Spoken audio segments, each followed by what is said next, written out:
अकेले रहकर खुद को सुधार, यहां कोई नहीं तेरा। ऐसा गौतम बुद्ध ने कई सालों पहले अपने शिष्यों को क्यों कहा था? इसके पीछे की रहस्यमय कहानी हम आज के इस वीडियो में जानेंगे। तो दर्शकों, इस वीडियो की शुरुआत करते हैं स्वार्थी यानी कि स्वयं का अर्थ। जो इंसान स्वयं का अर्थ जानना चाहता है, जो खुद को समझना चाहता है, क्या वो इंसान आपकी नजर में गलत है? हम जब भी किसी को स्वार्थी कहते हैं तो उसका मतलब तो यही होता है कि वो आदमी स्वयं का अर्थ समझना चाहता है। तो फिर वो गलत कैसे हुआ?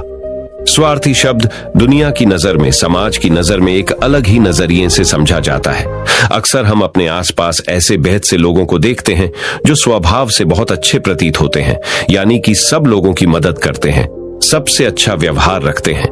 लेकिन इसके साथ हमने ये भी देखा होगा कि ऐसे लोग जो स्वभाव के अच्छे होते हैं, दूसरों की मदद करते हैं, वो दुखी भी ज्यादा रहते हैं। और जो लोग स्वार्थी होते हैं वो फलते फूलते चले जाते हैं। तो ऐसे में परमात्मा की सत्ता पर उंगली उठाना निश्चित है। लेकिन अगर ये सत्य है तो हमें कौन सा मार्ग अपनाना चाहिए? क्या हम भी दूसरों के जैसे बन जाए? पता नहीं आप में से कितने लोग ये मानते हैं कि अच्छे लोग जीवन में बहुत दुखी रहते हैं, लेकिन इसके पीछे का सत्य क्या है? अगर हम इसके पीछे का सत्य नहीं जानेंगे, नहीं पहचानेंगे, तो कहीं ना कहीं हमारा अवचेतन मन भी बुराई की तरफ झुक जाएगा। इसीलिए अपने मन में ऐसे विचार पनपने से पहले इस बात की पूरी सच्चाई, पूरा निष्कर्ष निकाल लें, ताकि भविष्य में आपको अपने अच्छे होने पे पश्चाताप ना हो, दुख ना हो।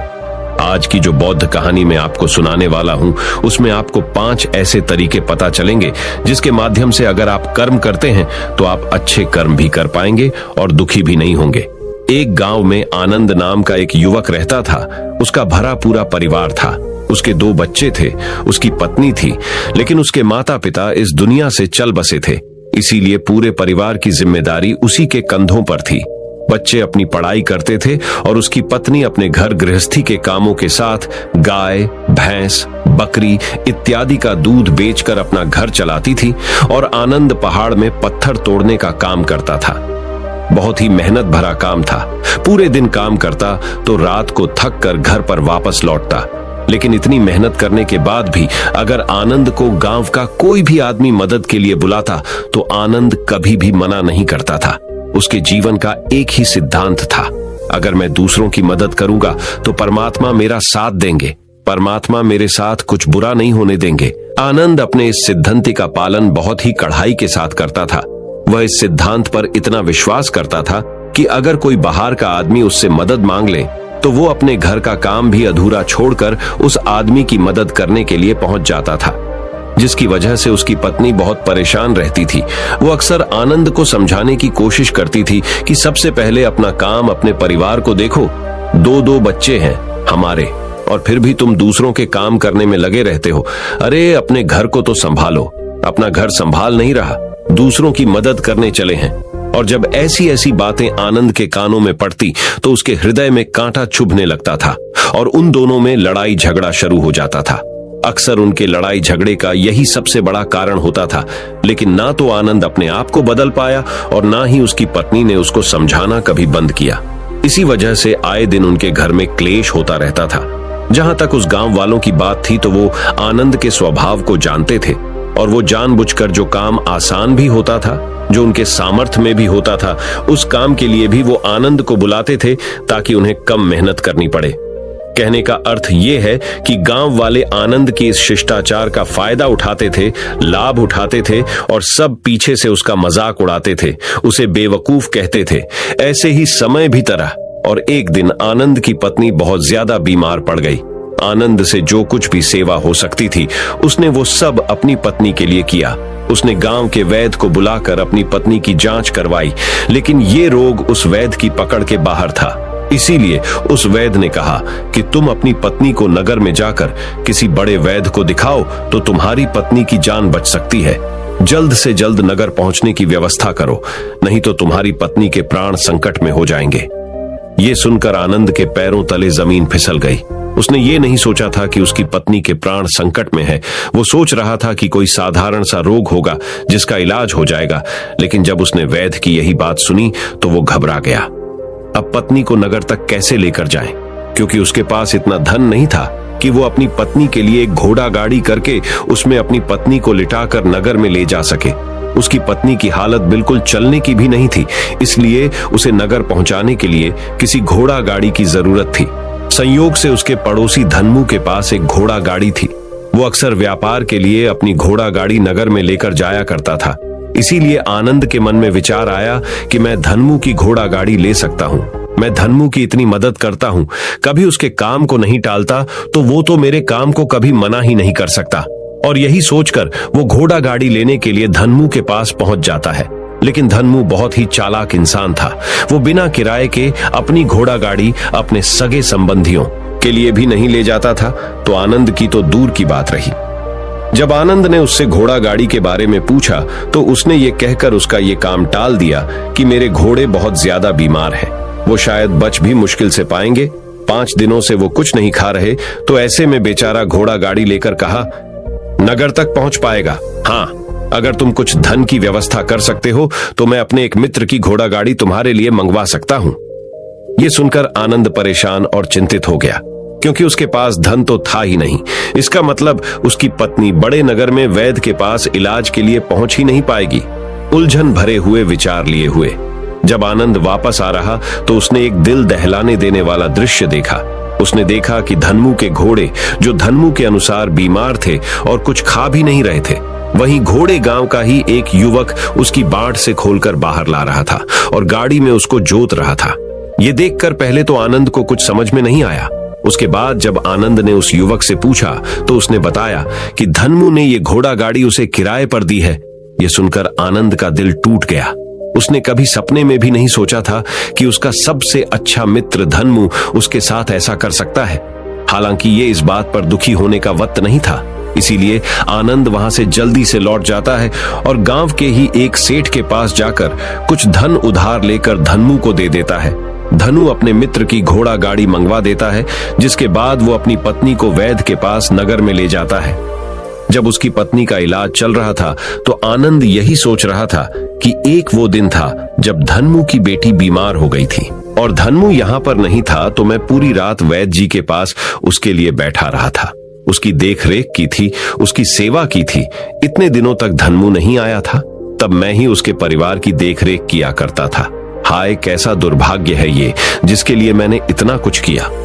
उसने एक घोड़ा गाड़ी देने से मुझे मना कर दिया, और वो भी तब जब मेरी पत्नी जिंदगी और मौत के साथ खेल रही थी। कुछ देर बाद वैद्य बाहर आकर आनंद को एक बहुत बुरी खबर देता है। वो आनंद को बताता है कि उसकी पत्नी को कर्क रोग हो चुका है और इसका कोई भी इलाज नहीं है। उसके पास कुछ समय ही शेष बचा है। ये सुनकर आनंद दुखी होकर वहीं जमीन पर बैठ गया। उसकी पूरी दुनिया उजड़ने वाली थी और उसे कोई रास्ता नजर नहीं आ रहा था। कुछ समय बाद उसकी पत्नी चल बसी और अब दोनों बच्चों की जिम्मेदारी उसके कंधों पर आ गई थी। लेकिन यहाँ पर आनंद के सारे सिद्धांत टूट चुके थे, उसके सारे भरम खत्म हो चुके थे। अब उसके दिमाग में एक ही बात थी कि अच्छा, कर्म करने से परमात्मा साथ नहीं देता, बल्कि जो बुरे लोग हैं वो लोग फलते फूलते हैं, और इस बात का मैं सबसे बड़ा गवाह हूं। ये विचार अक्सर उसके दिमाग में चलते रहते थे और इसी वजह से उसका मन धीरे धीरे संन्यस्त हो गया, देश दुनिया से दूर हट गया। और एक दिन ऐसा भी आया जब वो अपने बच्चों को अपने रिश्तेदारों के पास छोड़कर इस देश दुनिया को त्याग कर एक सन्यासी बने के लिए घर से निकल पड़ा। उसने गांव में किसी को कुछ नहीं बताया। किसी को नहीं पता था कि आनंद अचानक कहां गायब हो गया। सन्यास की दीक्षा लेने के लिए वो एक बौद्ध भिक्षु के पास पहुंचता है। बौद्ध भिक्षु उस समय ध्यान में बैठे हुए थे। ध्यान से बाहर आने के बाद वो बड़े ध्यान से आनंद के चेहरे को देखते हैं और उससे सन्यासी बनने का कारण पूछते हैं। इस पर आनंद उन्हें अपनी पूरी आप बीती सुना देता है और कहता है कि हे महात्मा, इस दुनिया से मुझे कुछ भी हासिल नहीं हुआ। मेरा मन इस दुनिया से विरक्त हो चुका है। जब अपने दोस्तों ने ही मेरा साथ नहीं दिया तो इस दुनिया में रहने का क्या मतलब, और इसी वजह से मैं सन्यासी बनना चाहता हूं। यह सुनने के बाद बौद्ध भिक्षु ने उपदेश देना शुरू किया। उन्होंने कहा कि याद रखना बेटा, जीवन से विरक्त होकर सन्यासी बनना तुम्हें परम सुख तक कभी नहीं पहुंचा सकता, परमानंद तक कभी नहीं पहुंचा सकता। तुम दुनिया से अपने मन पर एक बोझ लेकर विरक्त हुए हो। तुम दुनिया से परमात्मा की खोज करने के लिए विरक्त नहीं हुए हो। इस भ्रम में कभी मत रहना। तुम संसार से विरक्त हुए हो क्योंकि संसार ने तुम्हें धोखा दिया, ऐसा तुम्हें लगता है। इसीलिए तुम परमात्मा पे कभी विश्वास नहीं कर पाओगे और ना ही उन पर अपनी पूर्ण आस्था बना पाओगे। इसीलिए सन्यासी होने का भी तुम पूरा लाभ कभी नहीं उठा पाओगे। सन्यासी होने का लाभ तब मिलता है जब हमारी प्रभु में, परमेश्वर में, परमात्मा में पूर्ण आस्था बन जाती है। मैं तुमसे पूछता हूं, या तुम्हारी आस्था परमात्मा में है? यह सुनकर आनंद कहता है कि हे महात्मा, मैं तो दुनिया देखकर आया हूं कि जो बुरे कर्म करता है वो फलता फूलता है, और जो अच्छा काम करता है उसे कुछ भी नहीं देता। परमात्मा उसे दुख ही दुख देता है। इसीलिए मैं परमात्मा पर अपनी पूर्ण आस्था कैसे बना सकता हूं? यह सुनकर उस बौद्ध भिक्षु ने कहा कि यही तो मैं तुम्हें समझाना चाहता हूं कि तुम पूरी ऊर्जा अपनी सन्यासी जीवन में लगाओ और उसके बाद भी तुम्हें फल प्राप्त ना हो तो तुम्हें कैसा लगेगा। इसीलिए किसी की भी मदद करने के लिए मैं 5 सिद्धांत तुम्हें बताता हूं। ये 5 सिद्धांत समझकर संसार में वापस लौट जाओ और संसार में एक ग्रस्त जीवन जियो। उसके बाद ही सन्यासी जीवन का उदय होता है। जब हम अपने ग्रस्त जीवन को पूर्ण रूप से समझ लेते हैं और अपनी जिम्मेदारियों का निर्वाह कर देते हैं।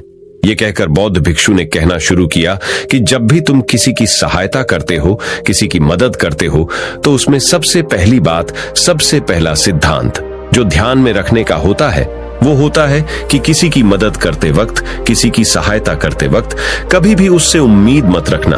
ये मत सोचना कि आज मैंने इसकी सहायता कर दी, मदद कर दी, तो कल बदले में ये भी मेरी सहायता करेगा, मेरी मदद करेगा। अगर तुम ऐसा सोचोगे तो तुम्हें जीवन में दुखों का सामना करना ही पड़ेगा, क्योंकि एक नहीं तो दूसरा, या दूसरा नहीं तो तीसरा, कोई ना कोई तुम्हारी उम्मीद जरूर तोड़ेगा। और वास्तविकता में वो मदद या वो सहायता नहीं होती, वो हमारे लालच का ही एक रूप होता है। हम उसकी सहायता या मदद निर्भर तरीके से नहीं कर रहे हैं। हमारे मन में लालच का भाव है, हमारे मन में बदले का भाव है। हम ये सोचकर मदद करते हैं कि इसकी मदद कर देता हूं तो कल ये मेरा भी मदद करेगा, और यही लालच हमें अक्सर उन लोगों की मदद करने पर विवश करता है जो किसी ना किसी रूप में धनवान होते हैं, क्योंकि हमें लगता है कि कल ये आदमी धन के द्वारा मेरी मदद कर सकता है। और इसीलिए जिस इंसान को वास्तविकता में मदद की आवश्यकता है, हो सकता है वो गरीब हो, लेकिन हमारा मन अपने लालच के वशीभूत होकर उसकी मदद कभी नहीं करेगा। इसीलिए किसी की मदद और किसी की सहायता करने के अपने विचार को विस्तार दो। केवल एक प्रकार के वर्ग के लिए अपनी सहायता या अपनी मदद पेश मत करना, उन सब के लिए समान होनी चाहिए। जरा सोचो, एक तरफ तुम्हारा मित्र हो जिसके पास धन है, संपदा है, और दूसरी तरफ कोई गरीब औरत हो जो भूखी बैठी हुई है। तुम्हारा दोस्त तुमसे कहता है कि यार आज तो खाने के लिए अच्छे अच्छे पकवान मंगवा लो बाजार से, और दूसरी तरफ वो औरत तुमसे 2 सूखी रोटी मांग रही है, तो तुम किसकी मदद करोगे? कौन मदद का हकदार सबसे पहले है? सबसे पहले हमारा कर्तव्य बनता है कि उस औरत की भूख मिटाए, लेकिन अक्सर इंसान ऐसे नहीं सोचता। वो अपने दोस्त को तो खिला देगा, उसको तो बाजार से बहुत महंगी वस्तु मंगा के दे देगा, लेकिन किसी गरीब को उसकी भूख मिटाने के लिए पैसा या धन नहीं देगा। दूसरी बात जो ख्याल में रखने की है वो ये कि सहायता करते वक्त हमारा लालच कभी भी उसके साथ नहीं जुड़ना चाहिए। अक्सर हम जब किसी की मदद करते हैं तो हमारा लालच और हमारा स्वार्थ उसके साथ जुड़ा होता है, और हम अपनी भविष्य की योजना तैयार करके उस आदमी की मदद करते हैं। हम ये सोचते हैं कि अगर मैं इसका ये काम करेगा तो भविष्य में ये आदमी मेरा वो काम पूरा कर देगा, और वो सहायता, वो मदद बिल्कुल भी परमात्मा के द्वार को नहीं खटखटाती, क्योंकि वो लालच है। आप अपने आप को धोखा देने के लिए अपने लालच को एक सहायता, एक मदद का रूप दे रहे हैं। तीसरी बात जो ख्याल रखने की है वो ये कि अपने सामर्थ्य के हिसाब से दूसरे की मदद करो। कभी भी एक ग्रस्त आदमी को किसी की इतनी सहायता नहीं करनी चाहिए जिससे कि उसका परिवार और उसके बच्चे कष्ट में जीवन बिताएं। सबसे पहला फर्ज हमारा होता है अपने परिवार को सुखी रखना, उनकी जरूरतें पूरी करना, और उसके बाद दूसरों की मदद करना आता है। लेकिन कुछ लोग दूसरों की मदद पहले करते हैं और अपने परिवार को मदद कम देते हैं, जिससे कि परिवार में लड़ाई झगड़े आए दिन पनपते रहते हैं, और ये सब हम समाज में देखते रहते हैं अपने आसपास। अगली बात जो ख्याल में रखने की होती है वो ये कि अपना कर्म, अपनी जिम्मेदारियां पहले निभानी होती है। हम अपना कर्म, अपना काम छोड़कर पहले दूसरों की मदद करने के लिए चले जाते हैं, और जब दूसरा बदले में हमारी मदद नहीं करता तो हमारा दिल दुखी हो जाता है। हम सोचते हैं कि मैंने तो अपना काम छोड़कर उस आदमी की मदद की थी और वो आदमी मेरी मदद ही नहीं कर रहा है। इसीलिए अपना कर्म सर्वोपरि, अपना कर्म सबसे ऊपर, क्योंकि वही काम करने के लिए इस दुनिया में हमारा जन्म हुआ है। और सबसे आखिर में जो बात समझने की है वो ये कि परमात्मा की मर्जी से ही सब कुछ होता है। हमारा कर्तव्य है अपने कर्म को करते जाना। करनी धरनी तो ऊपर वाले के हाथ में है, इसीलिए जो कुछ भी होता है सब ऊपर वाले पे छोड़ दो। अगर तुम्हें कोई धोखा भी देता है तो ये समझ के चलो कि वो सब ऊपर वाले की करनी होती है।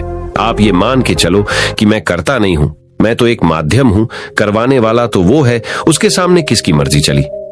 जब ये आस्था, ये विश्वास हमारे मन में पनपने लगता है तो हमारी सारी शिकायतें दूर हो जाती हैं, क्योंकि इस दुनिया में जो भी होता है अच्छे के लिए होता है, जो भी हो रहा है अच्छे के लिए हो रहा है, और जो भी होगा अच्छा ही होगा। चाहे हमारी बुद्धि आज वर्तमान में इस सिद्धांत को ना समझ पाए, लेकिन जीवन में कभी ना कभी किसी ना किसी मोड़ पर आपको जरूर ये एहसास होगा कि जो हुआ था वो अच्छे के लिए ही हुआ था। इसीलिए सारी शिकायतें दूर कर दो और बस अपना कर्म करते जाओ। अपने ग्रस्त जीवन को पूर्ण रूप से जिलो और उसके बाद ही सन्यासी जीवन की नींव होती है। इसके बाद बौद्ध भिक्षु ने आनंद को कहा कि वापस अपने गांव लौट जाओ, अपनी बेटियों को वापस लेकर आओ, उन्हें पालो पोसो, अपने बच्चों को वापस लेकर आओ, दूसरी शादी कर लो, लेकिन बच्चों का पालन पोषण अच्छे तरीके से करो। ये सुनकर आनंद अपने बच्चों के साथ अपने गांव में वापस लौट आता है। गांव में किसी को खबर नहीं थी कि आनंद कहां पर गया हुआ था और वो क्या ज्ञान लेकर वापस लौटा है। लेकिन अगले दिन सुबह सुबह गांव वालों ने आनंद के चेहरे पर एक अलग ही चमक, एक अलग ही आभा पाई। तो इस कहानी से हमें यह सीख मिलती है कि दूसरों के पीछे भागने से अच्छा है अकेले रहकर अपने आप को सुधारो और अपनों का काम बड़े ही खुशी से करो और शांत रहकर अपने आप की दिमाग की मनस्थिति को सुधारो। तो अब हम आपको बताएंगे कि शांत रहने के क्या क्या फायदे हैं। तो चलिए शुरुआत करते हैं। हर तरफ शोर शराबे और भाग दौड़ के बीच खामोशी की अपनी अलग ही खासियत है। आपने कई कविताओं में भी पढ़ा होगा कि मौन रहकर एक दूसरे की बात को समझना सबसे सुंदर संवाद है। लेकिन क्या आप ये जानते हैं कि चुप रहने के अपने शारीरिक और मानसिक फायदे भी हैं? विशेषज्ञ मानते हैं कि मौन यानी शांत रहने से व्यक्ति अधिक दिमागदार और उत्पादक बनने की ओर अग्रसर होता है। इससे उसके मानसिक और शारीरिक स्वास्थ्य दोनों में सुधार हो सकता है। मौन धारण करने का महत्व आज हम जिस युग में जी रहे हैं उसमें टेक्नोलॉजी एक महत्वपूर्ण भूमिका निभाती है। जहां लोग एकांत की खोज में लगे रहते, वो खुद को इन्हीं टेक्नोलॉजी को कहीं गुम कर देते हैं। लेकिन मौन को मन में बैठाने की दिशा में पहला कदम यह है कि आप अपने मानसिक स्वास्थ्य को अन्य सभी पहलुओं से बढ़कर समझें और फिर उन तकनीकों को शामिल करने का सचेत प्रयास करें जो आपको मौन रहने की आत्मीय उदारता और शक्ति का अनुभव करने की अनुमति दे। गाड़ियों के बेतहाशय हॉर्न से लेकर आसपास बजने वाले म्यूजिक, ऑन डिमांड शो और लोगों की छटर-पटर से लेकर आपकी बिल्डिंग के ऊपर से उड़ते हुए हवाई जहाज की आवाज तक, हर तरफ एक घना शोर है जिसमें दूसरों की तो क्या, कभी कभी खुद की भी आवाज नहीं सुन पाते। आपके अंतर्मन की आवाज, जिसे सुनने से आपके जीवन की आधी परेशानी का समाधान मिल सकता है। वैज्ञानिक प्रमाणों के अनुसार यह हमारे स्वास्थ्य के लिए बहुत अच्छी बात है कि लेकिन शांत रहना ब्लड प्रेशर कम कर सकता है, एकाग्रता और ध्यान में सुधार ला सकता है, परेशान करने वाले विचारों को शांत कर सकता है, मस्तिष्क के विकास को बढ़ावा दे सकता है, कोर्टिसोल को कम कर सकता है, अंदर की रचनात्मकता को बढ़ावा मिलता है, अच्छी नींद को बढ़ावा मिलता है, दिमागी रूप से स्वस्थ महसूस कर सकते हैं। हालांकि यहां मौन रहने का मतलब परेशानी में भी चुप्पी साधे रहने से नहीं है, बल्कि अनावश्यक किसी भी शोर से दूर रहने और ध्वनि प्रदूषण से बचना है।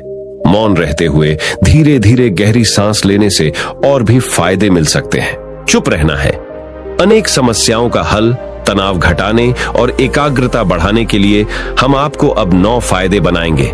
मेडिटेशन और ध्यान लगाना खुद को शांत करने और तनाव घटाने का एक बेहतरीन तरीका है। आपने ध्यान दिया होगा कि हर धर्म और संस्कृति में शांत और मौन रहने को महत्व दिया गया है।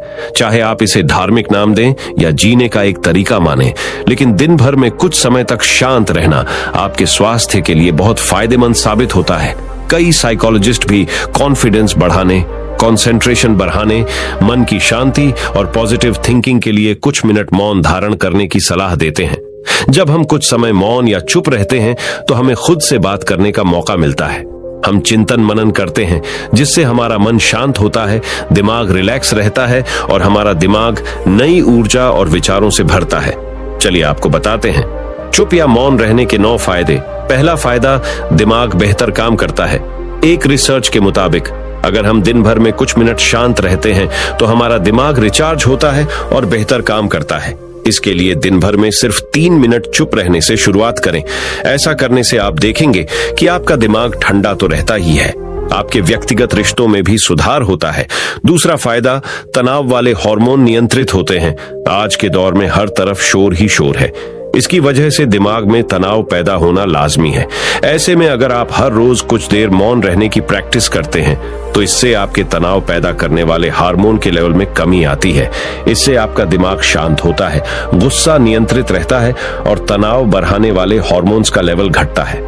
तीसरा फायदा, ब्रेन सेल्स बनती है। अक्सर तनाव, स्ट्रेस, एंजाइटी और लगातार बोलते रहने और शोर शराबे के चलते हमारे दिमाग की कोशिकाएं मरने लगती हैं।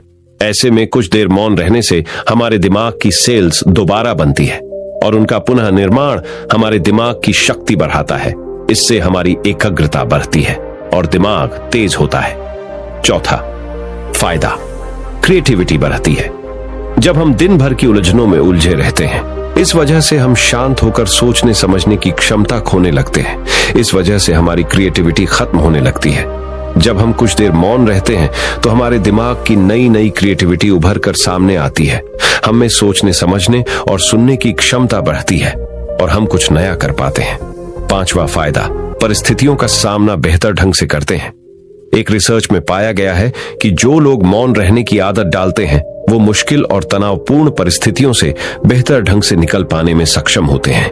इसकी वजह यह है कि मुश्किल परिस्थिति में वो अपना आपा नहीं खोते और लॉजिक के साथ सोचने की काबिलियत रखते हैं। इस कारण वो परिस्थितियों का बेहतर सामना कर पाते हैं। छठा फायदा, दिमाग के लिए है ये एक्सरसाइज। हमारे शरीर का सबसे जटिल हिस्सा दिमाग होता है। ये पूरे शरीर को चलाता है और ये हमारे सभी इमोशंस को कंट्रोल करता है।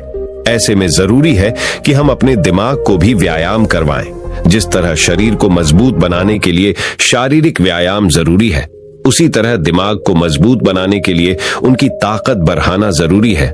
मौन रहना दिमाग के लिए एक व्यायाम जैसा ही है और इससे दिमाग की मांसपेशियां तंदुरुस्त रहती हैं। सातवां फायदा, पॉजिटिव विचारों का संचार। मौन रहना हमारे दिमाग को पॉजिटिव विचारों से भरता है। जब हम दिमाग को बाहरी शोर शराबे से दूर करते हुए कुछ समय खुद पर केंद्रित करते हैं तो हम अपने आसपास की अच्छाइयों को बेहतर ढंग से देख और समझ पाते हैं। इसके साथ ही हम अपने आसपास और खुद के भीतर की अच्छाइयों को अप्रिशिएट कर पाते हैं। इसीलिए कुछ समय मौन रहते हुए खुद को समझना, अपने भीतर झांकना और अपने बारे में समझना एक बेहतरीन प्रैक्टिस है। आठवां फायदा, एक अच्छे श्रोता और समीक्षक। चुप रहना और कुछ समय तक खुद को स्थिर रखना आपको एक अच्छा श्रोता और समीक्षक बनाता है। ऐसा इसलिए क्योंकि जब आप चुप रहते हैं तो आप बोलने की बजाय अधिक से अधिक सुनते हैं और उसका विश्लेषण कर पाते हैं। इससे आप पूरे तर्क और वितर्कों को जानने के बाद सही फैसला ले पाते हैं। आप सभी पक्षों को सुनते, समझते और डिसीजन ले पाते हैं। चुप रहना आपके दिमाग को शांत करता है और आपको लॉजिकल समीक्षक बनाता है। नौवां फायदा, कैसे रखें खुद को। कुछ मिनटों के लिए मौन रहने के लिए लोग बहुत तरीकों का सहारा लेते हैं। कुछ भगवान के नाम का जाप करते हैं, कुछ आपके कृत्यों का विश्लेषण करते, वहीं कुछ लोग माइंडफुलनेस प्रैक्टिस अपनाते हैं। चलिए आपको बताते हैं खुद से जोड़ते हुए मौन धारण करने के कुछ आसान तरीके। माइंडफुलनेस एक बेहतरीन मेडिटेशन प्रैक्टिस है जो आपको शांत रखने के साथ ही एंजाइटी और दिमाग को कंट्रोल करने का काम करती है। इसके लिए आप ये स्टेप्स अपना सकते हैं। पहला स्टेप, सबसे पहले आराम की अवस्था में बैठ जाएं और अपनी आंखों को रिलैक्स करते हुए मूंद लें। दूसरा स्टेप, अब अपनी सांसों पर पूरा ध्यान केंद्रित करें। अपनी सांस के उठने और गिरने की गति पर ध्यान दें और अपना दिमाग बाहरी शोर से दूर सिर्फ और सिर्फ अपनी सांसों पर केंद्रित करें। तीसरा स्टेप, अपनी सांसों पर ध्यान देना आपके पूरे शरीर को शांत करता है। दिमाग में रक्त संचार बढ़ाता है और तनाव दूर करने में मददगार होता है। चौथा स्टेप, खुद को शांत करते हुए अपने पूरे शरीर को अंदर ही अंदर स्कैन करना भी फायदेमंद साबित होता है। इससे आपको अपने शरीर के बारे में बेहतर समझ में आता है। इससे आपके दिमाग और शरीर के बीच में बेहतर संबंध स्थापित होता है। हम उम्मीद करते हैं कि ये जानकारी आपके काम आएगी। तो चलिए जानते हैं हमारे शब्दों में कितनी ताकत होती है एक कहानी के माध्यम से। तो चलिए उस कहानी की शुरुआत करते हैं। जो लोग बुद्धिमान हैं वह ये जानते हैं कि शब्द हथियार की तरह होते हैं जिनसे किसी को भी बचाया जा सकता है या किसी को भी मारा जा सकता है। अब आप सोच रहे होंगे कि शब्दों से किसी को मारा कैसे जा सकता है। तो जरा सोचिए, ज्यादातर आत्महत्याओं के पीछे किसका कारण होता है? किसी के पति ने कुछ कहा, किसी के पिता ने कुछ कहा और उन लोगों ने आत्महत्या कर ली। ये आत्महत्या किसके कारण हुई? वो पीड़ित के मन को इतना दुखी कर गए कि उसके मन से वो दुख सहना और ज्यादा बर्दाश्त करना नामुमकिन हो गया और इसी वजह से उन्होंने आत्महत्या कर ली। ऐसे ही आपके शब्द किसी को नया जीवन प्रदान कर सकते हैं। जब कोई आदमी उदास होता है या दुखी होता है तो आपके शब्द उसमें एक नया जोश, एक नया उत्साह भर सकते हैं और एक हारा हुआ आदमी अपने जीवन में एक नई शुरुआत कर सकता है, सिर्फ शब्दों के माध्यम से, हमारी वाणी के माध्यम से। तो अब तक आप ये तो समझ ही गए होंगे कि हमारे शब्द हमारे जीवन को किस तरह निर्धारित करते हैं, शब्दों में कितनी ताकत होती है और किसी से बात करते वक्त हमें कितनी सावधानी से अपने शब्द सुनने चाहिए। आज की जो बौद्ध कहानी मैं आपको सुनाने वाला हूं, उसमें आपको सीधे सीधे तौर पर कुछ ऐसे तरीके पता चलेंगे, कुछ ऐसी परिस्थितियां पता चलेंगी जहां पे आपको हमेशा चुप रहना चाहिए। कुछ परिस्थितियों में अगर आप कुछ नहीं बोलेंगे तो वही आपके लिए सबसे ज्यादा बेहतर होगा। इससे पहले कि आप इस कहानी में खो जाएं, इस चैनल को सब्सक्राइब जरूर कर लें। तो चलिए कहानी शुरू करते हैं। एक बार की बात है, एक युवा लड़का एक बार एक बौद्ध भिक्षु के पास पहुंचा। वो काफी परेशान लग रहा था और उसने बौद्ध भिक्षु से जाकर पूछा कि हे महात्मा, मैं अपने आप से परेशान हूं, अपने आप से दुखी हूं। बाहरी रूप से मुझे कोई दुख नहीं है, मैं धन धान्य संपन्न हूं, मुझे कोई शारीरिक रोग भी नहीं है, लेकिन मैं खुद से परेशान रहता हूं, अपने मन से परेशान रहता हूं। अक्सर मेरी बातों को मेरा कोई भी दोस्त गंभीरता से नहीं लेता है और ना ही मेरे परिवार के लोग मेरी किसी बात को गंभीरता से लेते हैं। मैं जो कुछ भी सलाह देता हूं, या तो वह उसे मजाक में उड़ा देते हैं या फिर उसे गंभीरता से लेते ही नहीं है। मेरी बातों को कोई गंभीरता से क्यों नहीं लेता है? क्यों मेरी बातों पर कोई अमल नहीं करता? क्यों मेरी बातों में कोई रुचि नहीं दिखाता? क्या कारण है? कृपया मुझे बताने का कष्ट करें और मेरे मन के इस दुख को दूर करें। यह सुनकर बौद्ध भिक्षु ने कहा कि आज सुबह मैं चालित ध्यान करके वापस आ रहा था। रास्ते में कुछ कौवे कांव कांव कर रहे थे और वहीं पर जब मैं चलता हुआ कुछ दूर आया तो मुझे एक मोर की मधुर आवाज सुनाई दी। ये सुनकर अचानक मेरे मन में ख्याल आया कि कौवे कितना कांव कांव करते हैं, कितना बोलते रहते हैं, लेकिन कोई भी प्राणी कौवे की आवाज को पसंद नहीं करता। मोर हमेशा सही परिस्थिति के हिसाब से बोलता है। जब भी बारिश होने वाली होती है और बादल गरजते हैं और बारिश होने की आशंका होती है, ऐसे में मोर अपनी मधुर आवाज में गाता है जो सभी को प्रिय होता है, सभी को अच्छा लगता है। ऐसे ही अगर इंसान सही परिस्थिति के हिसाब से सही शब्द बोले, सही वाणी बोले, तो वही वाणी दूसरों के लिए संगीत हो जाती है, संगीत बन जाती है और दूसरे लोग तुमसे सम्मोहित हो जाते हैं और वहीं पर तुम्हें सब लोग गंभीरता से लेने लगते हैं। और दूसरी तरफ अगर तुम यूं ही बेफिजूल ऐसे ही बोलते रहते हो, बिना किसी बात के बोले चले जाते हो, तो फिर तुम्हें कोई गंभीरता से नहीं लेता। तुम उस कौवे की भांति हो जाते हो जिसकी वाणी कोई पसंद नहीं करता और बाद में तुम्हें दुख होता है कि तुम्हें कोई गंभीरता से क्यों नहीं लेता। इसीलिए अपने शब्दों को बेहद बुद्धिमानी के साथ इस्तेमाल करना सीखो। अगर तुम नहीं सीखोगे तो समाज में तुम्हें कोई सम्मान या कोई गंभीरता से नहीं लेगा। यह सुनकर वो युवा लड़का बोला कि हे महात्मा, मैं जानता हूं कि मैं ज्यादा बोलने की बीमारी से ग्रस्त हूं, मुझे इतना नहीं बोलना चाहिए, लेकिन मैं अपने आप पे काबू नहीं रख पाता और ना ही मैं इतना बुद्धिमान हूं कि मैं अपने शब्दों को नाप तोल कर बोल सकूं।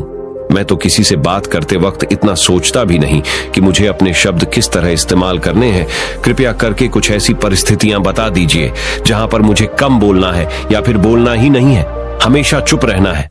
अगर आप मेरा ऐसे मार्गदर्शन कर सकते हैं तो मेरा जीवन आसान हो जाएगा और मुझे ज्यादा दिमाग या अपनी बुद्धि लगाने की भी जरूरत नहीं पड़ेगी। ये सुनकर बौद्ध भिक्षु ने मुस्कुराते हुए कहा कि बेटा, वैसे तो इंसान को हर परिस्थिति में सोच समझकर ही बोलना चाहिए, लेकिन अगर वो हमेशा होश में नहीं रह पाता है, ध्यान में नहीं रह पाता है, तो मैं तुम्हारे दैनिक जीवन की कुछ ऐसी परिस्थितियां बता रहा हूं जहां पर तुम्हें हमेशा चुप रहना है। अगर तुम ऐसी जगहों पर कुछ बोलोगे तो जहां तुम्हारा अपमान ही होगा या फिर तुम्हें कोई गंभीरता से नहीं लेगा।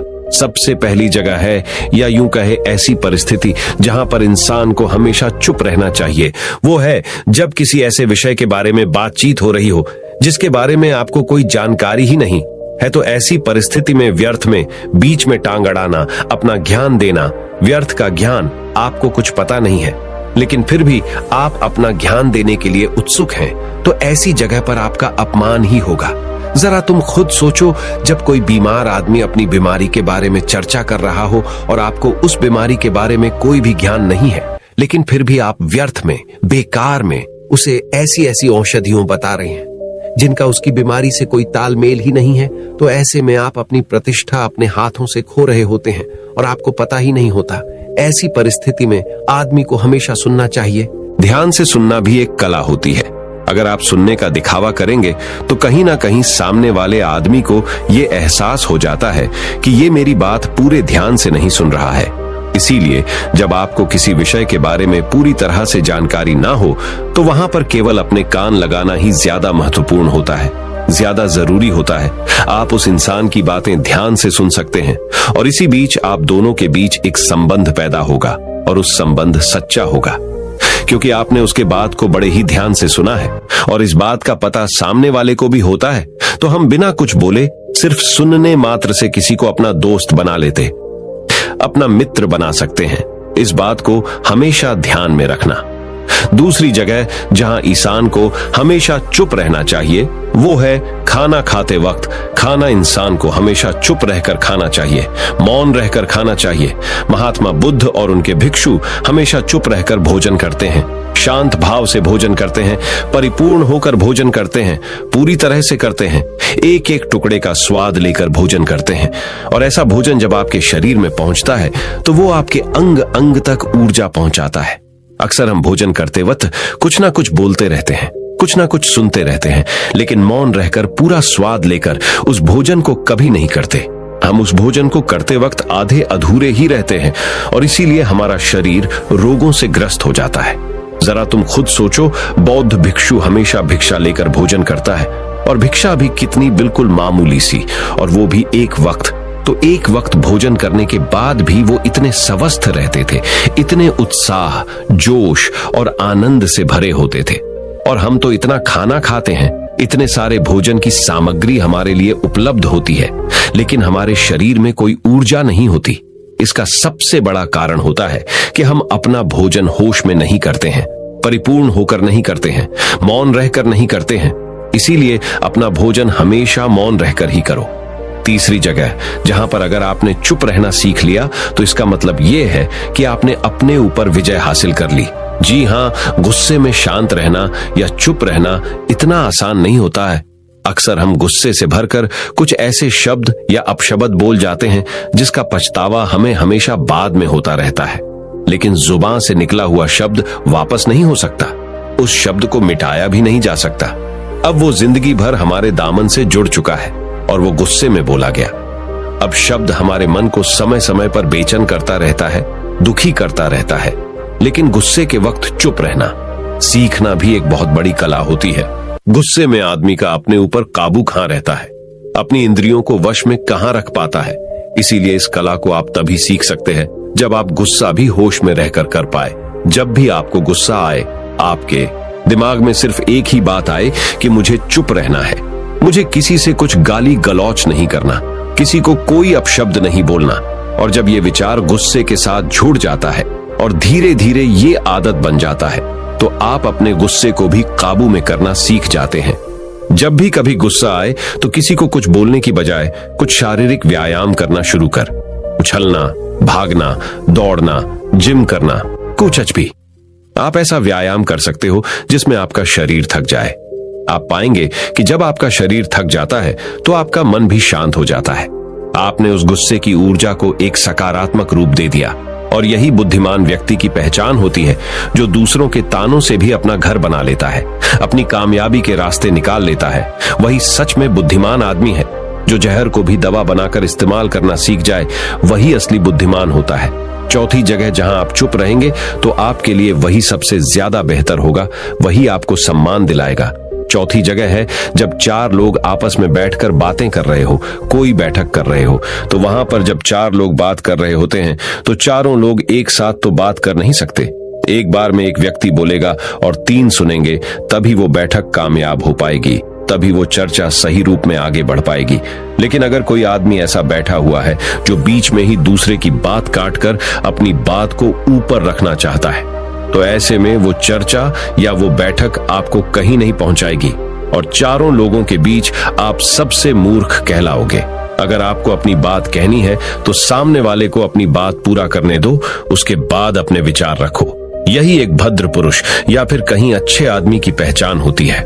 और आखिरी जगह, अगर हमारे माता पिता हमें कुछ कह देते हैं, हमारे बड़े बुजुर्ग हमें किसी बात पर डांट देते हैं या हमें थप्पड़ भी मार देते हैं, तो ऐसी जगहों पे आपका चुप रहना ही उनके प्रति सम्मान दिखाएगा, उनके प्रति आदर का भाव व्यक्त होगा। अगर आप उनके सामने उनका विरोध कर देते हैं, उनका प्रतिरोध कर देते हैं, तो वो गुस्सा तो थोड़ी देर बाद शांत हो जाएगा, लेकिन वो कही गई बात, वो विरोध किया हुआ शब्द या फिर कुछ भी उल्टा सीधा हमेशा आपके मन को सताएगा और आपके माता पिता को हमेशा यही लगेगा कि आज ये हमारी इज्जत नहीं करता, आज ही हमारी बात नहीं मानता, क्योंकि ये कमाने लग गया है, ये बड़ा आदमी बन गया है। ऐसी ऐसी बातें उठेंगी, ऐसे ऐसे तंज कसे जाएंगे। इसीलिए ऐसी जगह पे आप मौन रहिए, चुप रहिए, कुछ मत बोलिए, अपने गुस्से को अपने अंदर ही पी लीजिए, कुछ व्यायाम कर लीजिए, भाग लीजिए, दौड़ लीजिए, आपका मन अपने आप शांत हो जाएगा। आखिर में बौद्ध भिक्षु ने अपनी बात को खत्म करते हुए कहा कि कम शब्दों में अपनी भावनाओं को उतारना सीखो। शब्द हथियार की तरह होते हैं। बोलो तो होश में बोलो, ध्यान में बोलो। जीवन शैली ऐसी बना लो कि आप जब भी बोलो पूरे होश में रहकर बोलो, पूरे आनंद के साथ बोलो, पूरे प्रेम के साथ बोलो।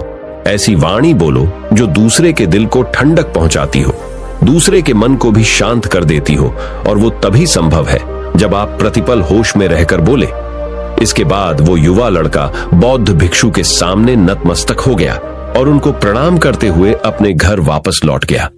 अब हम जानेंगे महात्मा गौतम बुद्ध के अनुसार अपने मन को जल्दी से जल्दी वश में कैसे किया जाए।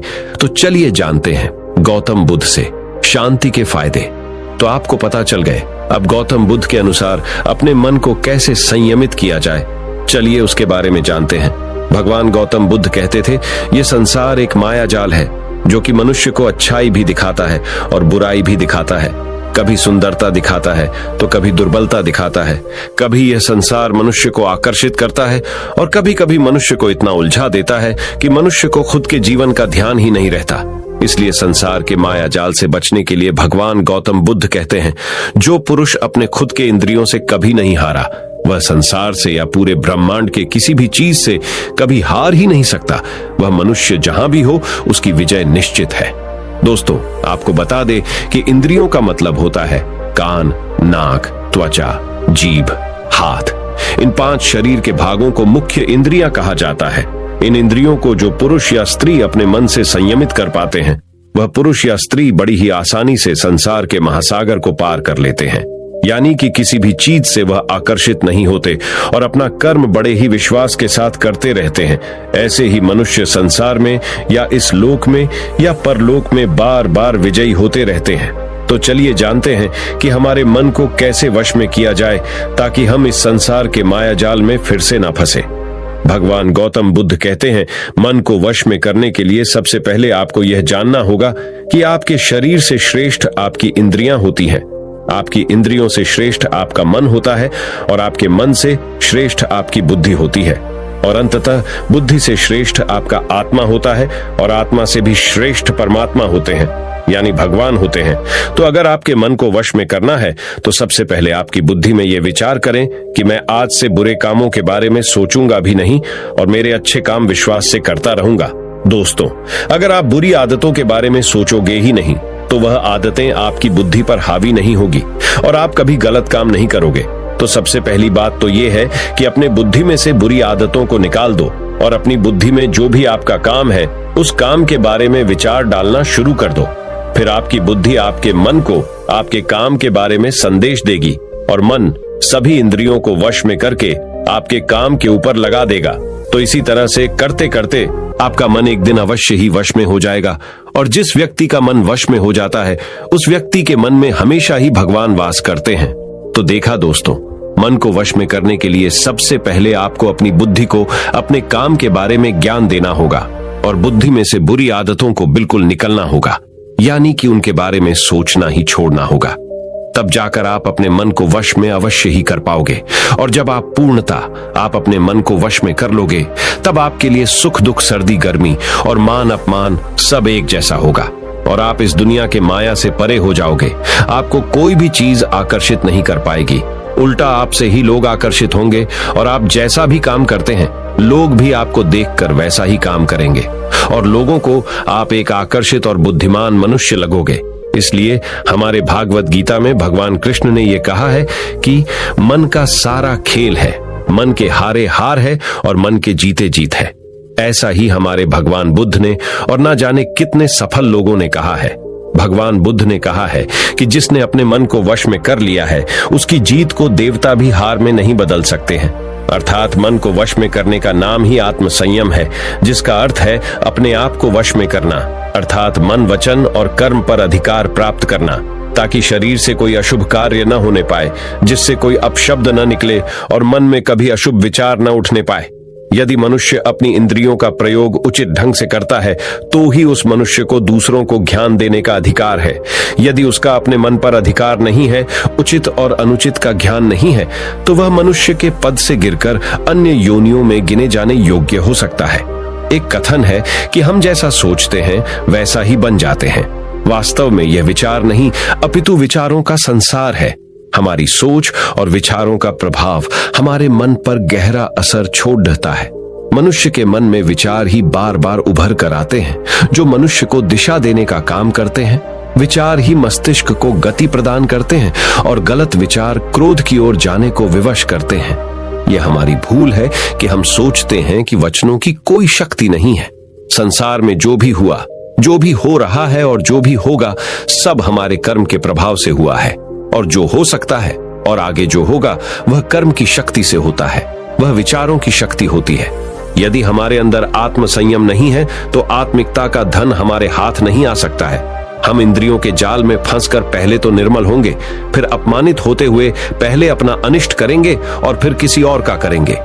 ये सच है कि जो लोग दूसरों के लिए सोचते हैं उनका मन विश्वासपूर्ण विचारों का स्रोत है। इसलिए यदि बुराई से बचना हो तो अपनी दिशा को भलाई की और मोद्धा देना चाहिए। वास्तव में यदि आप जीतना ही चाहते हैं तो सबसे पहले आत्म संयम की आदत डाल लें, क्योंकि संयम का अर्थ ही है अपनी बिखरी हुई शक्तियों को निश्चित दिशा देना। मान लीजिए जिस कार्य को नहीं करना है और जब उसे ही करने के लिए मन आकर्षित करता है तो आप उसे प्रयास पूर्वक रोकने के लिए मन बना लें। उसे ही आत्म संयम कहते हैं। संयम का अर्थ है जब हम आकर्षणों की ओर जाने के लिए हमारा मन सहज रूप से रुक जाए। गांधी जी ने कहा था कि अनुशासन और बलिदान के बिना मुक्ति की आशा नहीं की जा सकती है। लेकिन यह बात भी सच है कि लोग अक्सर गुस्से में विवेक शून्य होकर तुरंत अपने आत्म संयम को गुस्से में खो देते हैं। यह सच है कि समय बीतने के साथ लोगों के आत्म संयम में भारी कमी आई है। इसके गंभीर परिणाम सामने भी आए हैं। इसलिए आत्म संयम की उपयोगिता को किसी भी हाल में कम नहीं आंका जा सकता है।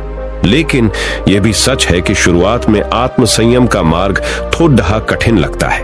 अर्थात मन को वश में करने का नाम ही आत्म संयम है। मनुष्य को मिली हुई शक्तियों को निश्चित दिशा देना संयम कहलाता है। तो दर्शकों, उम्मीद है कि आपको मन को वश में करने का उपाय और शांति के फायदे और कहां कहां आपको शांत रहना है इसके बारे में इस वीडियो के माध्यम से पता चला होगा। और मुझे यह आशा है कि आप अवश्य ही अपने मन को वश में करोगे और जिंदगी के सभी क्षेत्रों में अवश्य ही सफल होकर अपने परिवार का नाम रोशन करोगे। ऐसी ही और गौतम बुद्ध की प्रेरणादायक सीख लेने के लिए हमारे चैनल को फॉलो करें। और ये वीडियो आपको पसंद आया हो तो हमारे चैनल को सब्सक्राइब कीजिए और इस वीडियो को एक लाइक कीजिए और इस वीडियो को जितना हो सके उतना अपने दोस्तों के साथ शेयर करें। मिलते हैं हमारे अगले वीडियो में। नमो बुद्धाय।